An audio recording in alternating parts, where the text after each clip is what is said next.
Teóricamente, los vasodilatadores, ¿qué hacen? Mejorar la circulación, ¿en dónde? En la zona de tejido bueno, no tejido malo. ¿De acuerdo? Yo necesito una sustancia que me mejore la circulación en mi tejido malo, no en el bueno. Entonces, voy a utilizar nimodipino y se va a llevar más sangre al tejido bueno. ¿Y el malo? Más isquemia. Eso es lo que hace el vasodilatador. Me secuestra sangre. O sea, no debo usarlo. ¿Bien? Osmoterapia, dependiendo si hay hipertensión endocraniana, hidrocefalia, infartos cerebelosos. A veces tenemos un paciente que hizo un infarto cerebeloso. Son bien malos esos. Un infarto cerebeloso hincha y hace que las amígdalas cerebelosas se vayan hacia adelante. Y si las amígdalas cerebelosas se van hacia adelante, ¿hacia dónde van a comprimir qué? Bulbo, zonas de control de circulación y respiración. El sujeto nos hace un paro. ¿Qué se recomienda? Sacar el cerebelo, ese pedazo. Sacar las amígdalas. Hacer un legrado de eso. Cucharearlas. Eso es lo que se recomienda. Porque si no el paciente se va a morir. Y las convulsiones, tratarlas como tenemos que tratarlas. Las no neurológicas, yo que estaba peleado con el cardiólogo, ahora ya no. Tengo que irlo a buscar con el rabo entre las piernas. Isquemia miocárdica y arritmias es posible que se presente. Y eso yo no sé.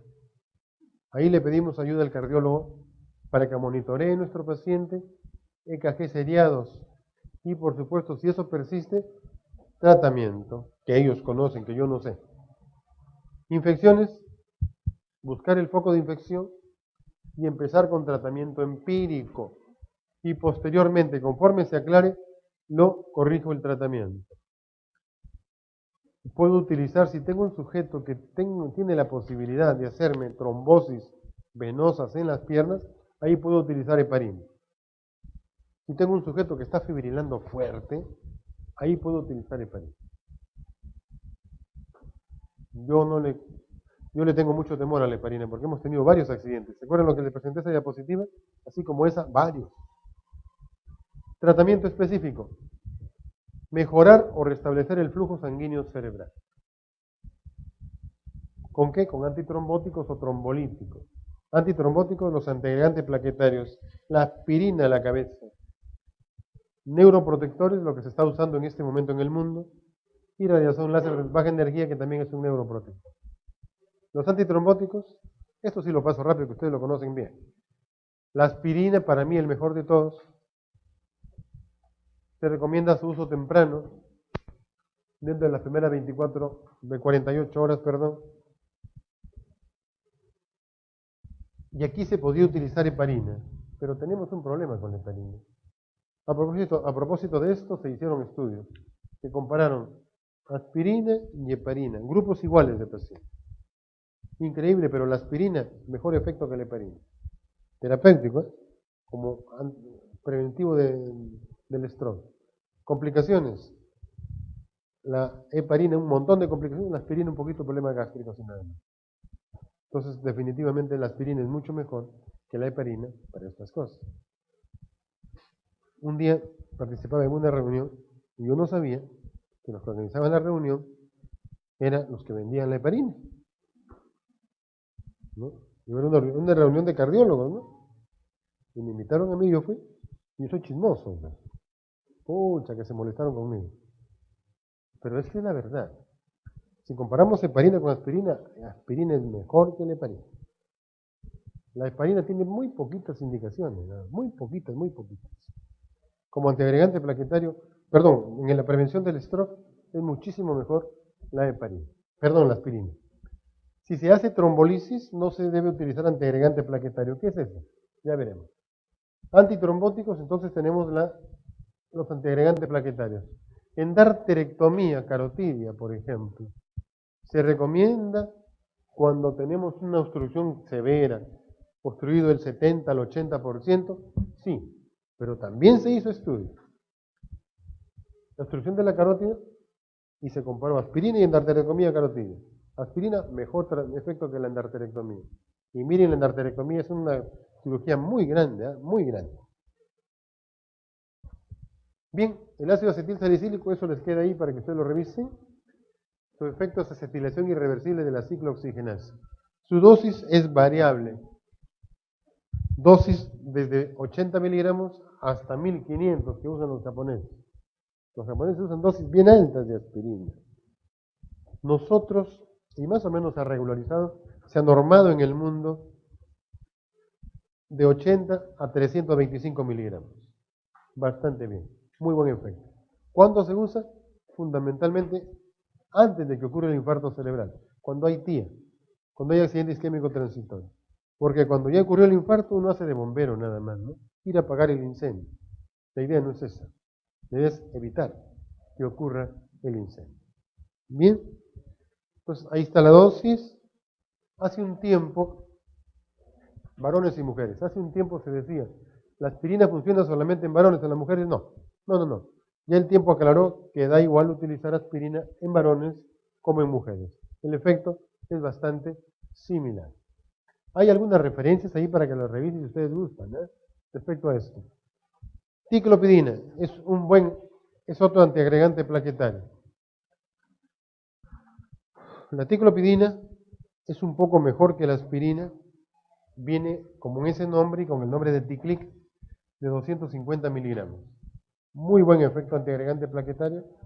Si la aspirina mejora 30%, la ticlopidina mejora 35%, un poquito más.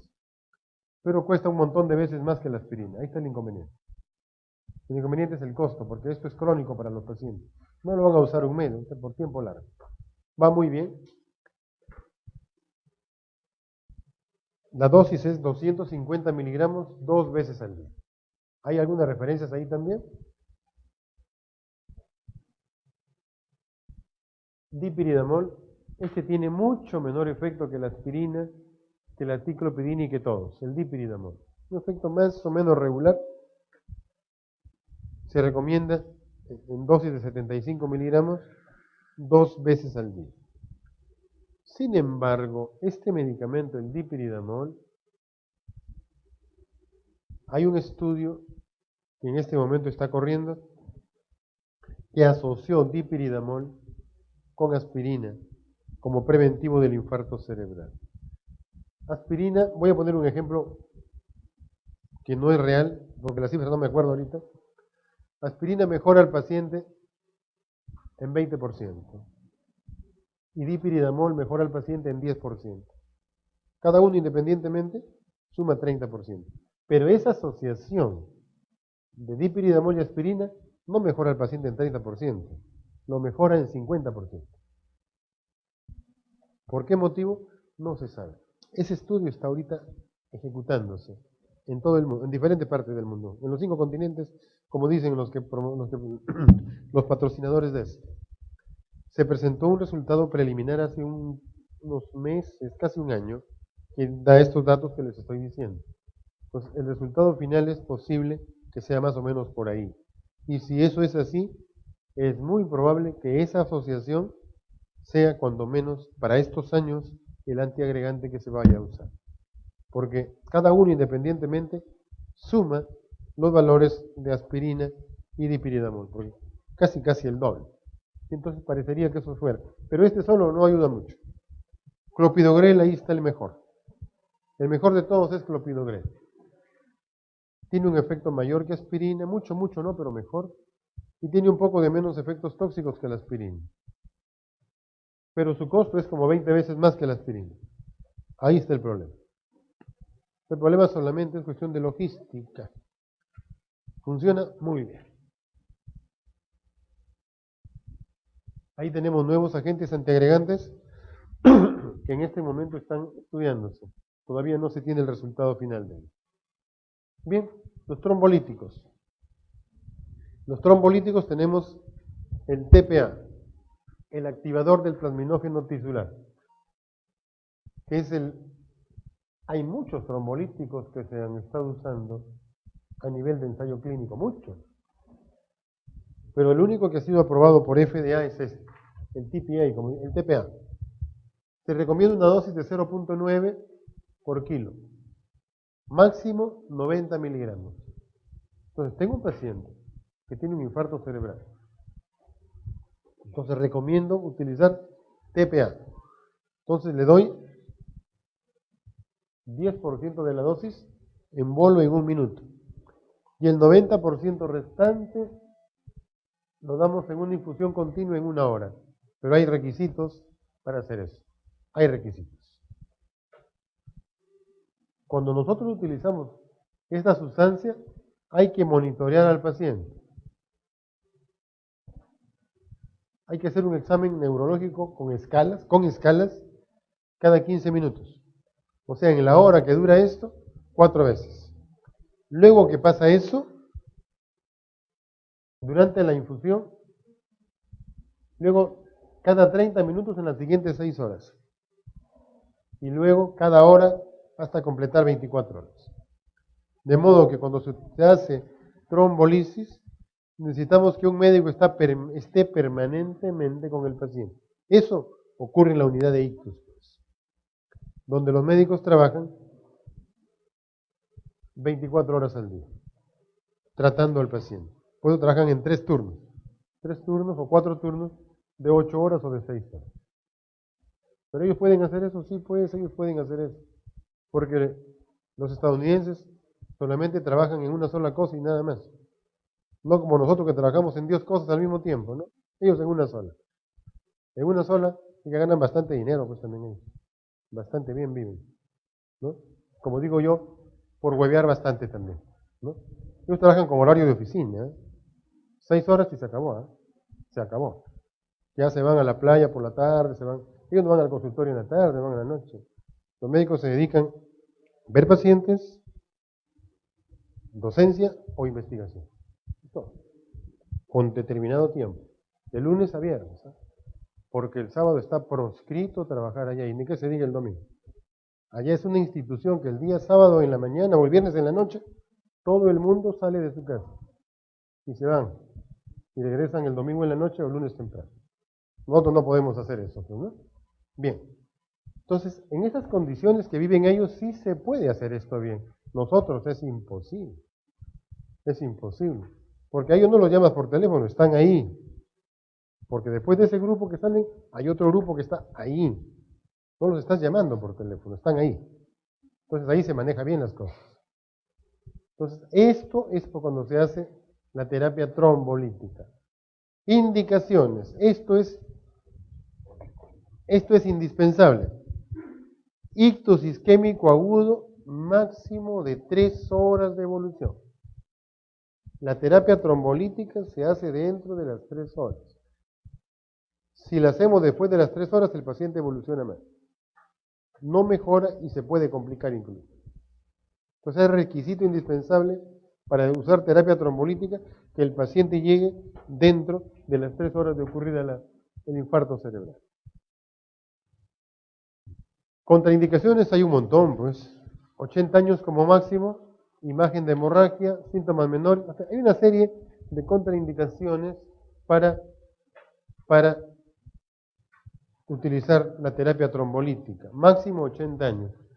La presión no muy alta. Acá inicialmente pusieron 185. No, ya se subió eso.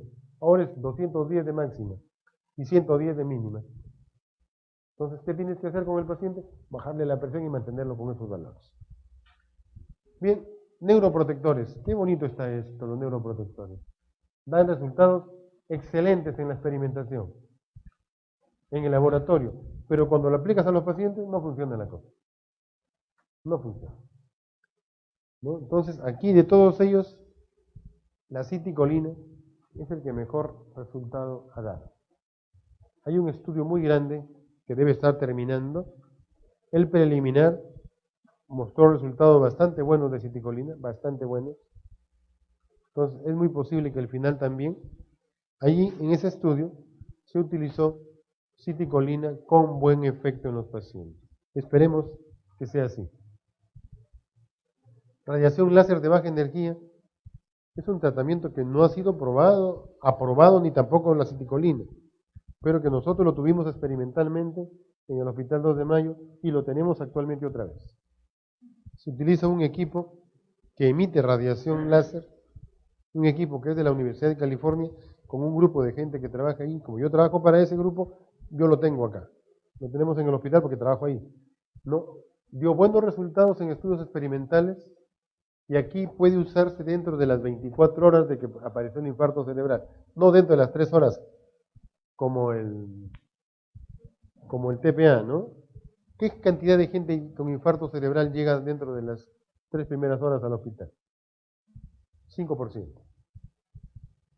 5% en los mejores centros del mundo, ¿eh? Los japoneses, los canadienses, donde la gente se transporta en helicóptero. Nosotros que nos transportamos en mototaxi o en combi, probablemente tengamos menos, pues, ¿no? Pero yo trabajo en el 2 de mayo y ayer tuve un infarto cerebral de 30 minutos en el hospital. Me dio en la trompa. Me dio un golpe en la trompa, porque el día anterior a los chicos, a sus compañeros de la tarde les había dicho casi nadie llega. Yo, para que no friegues, 30 minutos llegó un infarto cerebral ayer al hospital. Ese paciente lo enrolé pues con ese que tenía ayer, porque es una bronca cuando enrolamos un paciente de él. Nos pasamos 8 horas en el hospital. Yo estoy preso ahora en el hospital, pero ya no me muevo a ningún sitio. Hago varias cositas de ese tipo. Entonces, estamos usando ese tratamiento experimentalmente. Ayer tuvimos un paciente con 30 minutos. ¿Pero dónde vive? Al frente del hospital, en Tacora, sin un sol en el bolsillo. Ese es el otro problema. Entonces hay que buscarle todo, pues, conseguirle todas las cosas. Pero llega. Bien, entonces, ¿dónde estamos? Ahí era. Hemos hecho ya estos estudios que han sido publicados. El primer estudio se publicó el año 2007. Este de acá, un ensayo clínico fase 2 con muy buen resultado. Y el otro se publicó hace 2 años, en fase 3, que el resultado no fue muy bueno. ¿Pero por qué? Porque en el primer estudio, el 2B, se hizo en varios centros menos en Estados Unidos. Se hizo, nosotros acá en Lima, un centro en Arequipa y varios centros en Europa. Y en Estados Unidos ninguno. Bien, muy buen resultado. El fase 2, el siguiente estudio, FDA dijo, no, necesitamos 50 centros en Estados Unidos. Pero en Estados Unidos, el consentimiento informado del paciente lo firma el abogado, no el paciente. Y te permiten solamente que entren al estudio pacientes moribundos. O sea, que no te van a servir para decir si funciona o no funciona. Ese estudio no salió muy bien la respuesta. Entonces ahora se está haciendo un tercer estudio, porque esto ya ha sido probado que funciona. Pero FDA pone como requisito que se haga un estudio con varios centros en Estados Unidos. Entonces en este momento en Estados Unidos hay 15 centros. Increíble Alemania. Alemania nos ha ganado, ¿eh? Siempre ganábamos nosotros, ahora Alemania nos ha ganado. Alemania tiene 10 centros usando esto. Y ellos enrolan en este momento 4 o 5 pacientes por mes. Tienen un montón de pacientes. Nosotros somos el único centro en toda Sudamérica, acá en el hospital. Y enrolamos 4 o 5 pacientes por mes también. Y Estados Unidos enrola 1 cada mes, 1 cada 2 meses. Y de ellos se mueren la mitad. Entonces los pacientes de Estados Unidos son pésimos para participar en un ensayo clínico, porque no te permiten. Entonces eso es lo que te valora los estudios. Porque el tratamiento con esto ha demostrado que funciona bastante bien, pero todavía no ha sido aceptado para su uso. ¿Listo? Bueno, ¿alguna pregunta? Seguimos con la hemorragia. Muchas de las cosas que hemos dicho, sobre todo en el aspecto clínico, se cumplen para la hemorragia cerebral. Acá es sangrado del parénquima cerebral dentro del parénquima y que algunas veces puede ir hasta el ventrículo, puede ir hacia el espacio subaracnoideo. La hemorragia intracerebral primaria representa el 70 al 88% de los casos. Es la hemorragia hipertensiva, asociada siempre a hipertensión arterial. Y toda hemorragia diferente a esa se conoce como hemorragia intracerebral secundaria, aquella que no está asociada a hipertensión arterial. Por ejemplo, malformaciones vasculares, aneurismas, tumores o trastornos de coagulación que pueden producir algún trastorno de este tipo. Acá tenemos un ejemplo, una hemorragia de ganglio basal, sangra aquí y va hacia el ventrículo. Ese mismo paciente, miren acá, tremendo sangrado, con desplazamiento considerable hacia el otro lado. Este paciente se murió también, tremenda hemorragia, imagínense.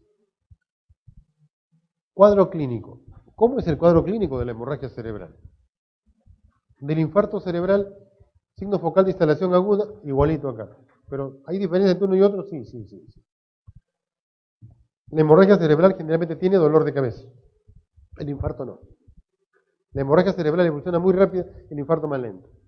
La hemorragia cerebral generalmente trastorno de conciencia, el infarto no.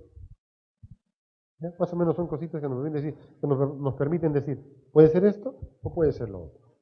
Pero sí, lo más importante, dolor de cabeza y compromiso del estado de conciencia. Característico de hemorragia. Y ahí tenemos el cuadro clínico y luego el estudio diagnóstico más importante es la tomografía. Sigue siendo la tomografía. Si sospecho que es el cerebelo, puede ser una resonancia magnética. Entonces el cuadro clínico rápido, inicio súbito y evolución rápida de los síntomas, cefalea, náuseas, puede haber vómito, disminución del nivel de conciencia. Presión arterial alta, todos tienen. Signo neurológico focal, todos. Convulsiones es más frecuente en la hemorragia que en el infarto cerebral. ¿Por qué? Es irritativo, irrita. Y al irritar puede producir convulsión. Se ocurre la hemorragia y luego de un tiempo, más o menos en dos tercios de los pacientes, ocurre el deterioro secundario. Los pacientes están evolucionando bastante bien, entonces ocurre un deterioro del nivel de conciencia, incluso el signo neurológico focal se puede acentuar. A eso lo conocemos como deterioro secundario. Algunos ejemplos de hemorragias cuando se compromete el putamen, putaminal. Por supuesto, hay hipertensión endocraniana, sí, porque es un sangrado en ese sitio que va a ser probablemente grande. Junto al putamen está la cápsula interna. Y junto a la cápsula interna, ¿quién está? Está la vía motora, que va ahí en el brazo posterior. Entonces, si sangra el putamen, va a comprometer la cápsula interna, de modo que el sujeto tiene hemiparesia, puede tener trastorno sensitivo también porque está el tálamo junto. Desviación de la mirada hacia el lado contralateral a la paresia. Entonces el sujeto mira su lesión cuando ocurre esto. Bien. Hemorragia talámica. Aquí fundamentalmente se afecta la sensibilidad. Un trastorno sensitivo porque afecta al núcleo sensitivo del tálamo, al núcleo ventro-póstero-lateral del tálamo. ¿Y qué característica especial tiene el tálamo cuando se compromete? Las pupilas son pequeñas y los globos oculares dirigidos hacia adentro y hacia abajo. El sujeto se pone virolo, que le dura 3 días, 4 días. Luego de eso desaparece. Entonces los ojos dirigidos hacia abajo y hacia adentro. Hay un estrabismo convergente, característico de lesión talámica. Ahí tenemos ganglio basal aquí comprometido, sangrado totalmente intraparenquimal. No ha sangrado el ventrículo. Acá sí tenemos otro paciente con esa misma localización, pero que sangró hacia acá, hacia el ventrículo. Así decimos hemorragia cerebro-meningia. ¿Por qué? Porque esto va a circular y el líquido va a llegar a la meninge. Hemorragia cerebelosa, bien mal es esa. Un síndrome de hipertensión endocraniana severo que se instala tempranamente. Se caracteriza por vértigo, vómito y ataxia.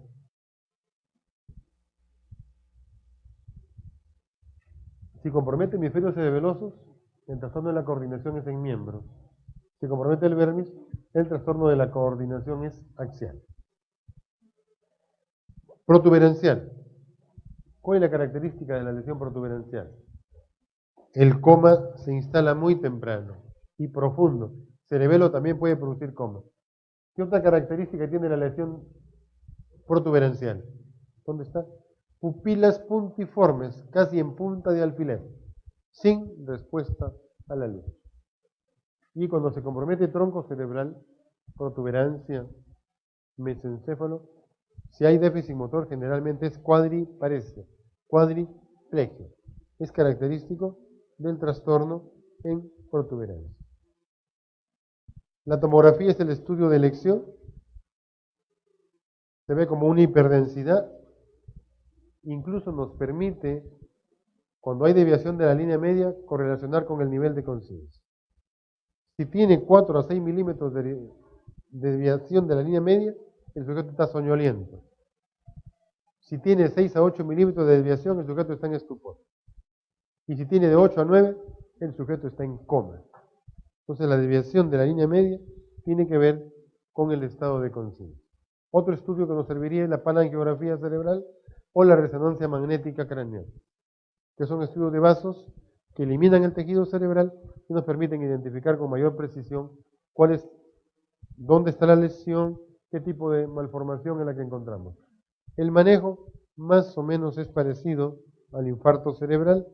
Se recomienda hacerlo en la emergencia o en la UCI, un monitoreo intensivo del estado neurológico y cardiovascular, efecto de masa, hipertensión endocrinal. Bien, vamos a ver cada uno de ellos. Evaluación de la vía aérea,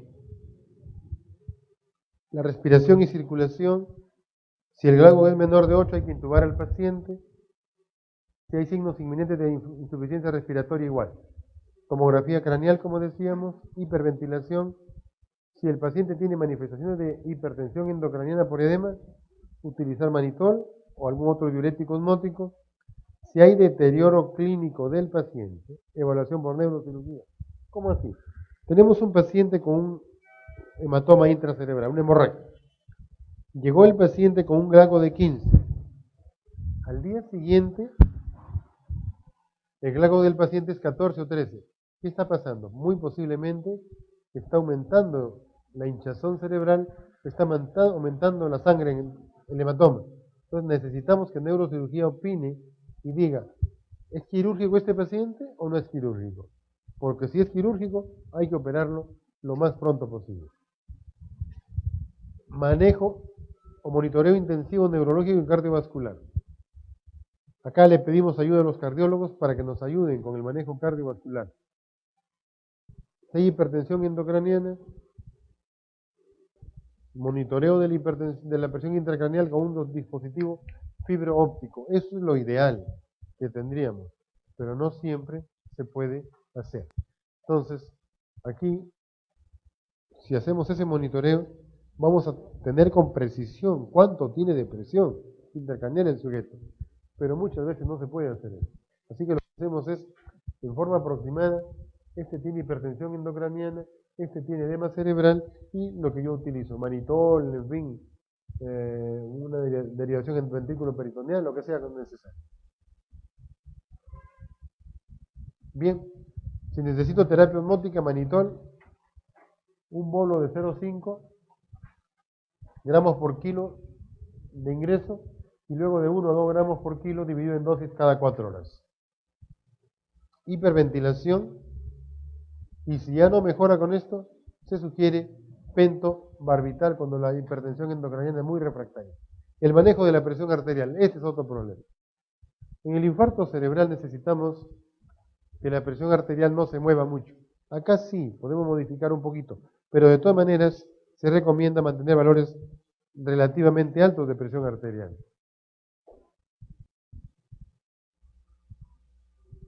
Se recomienda, si la presión arterial, mientras en el infarto cerebral recomendamos mantener la presión entre 200, 100, 210, 100, acá se recomienda más o menos entre 180, 90, no bajarla más, porque si la bajamos más, pueden aumentar los síntomas cerebrales.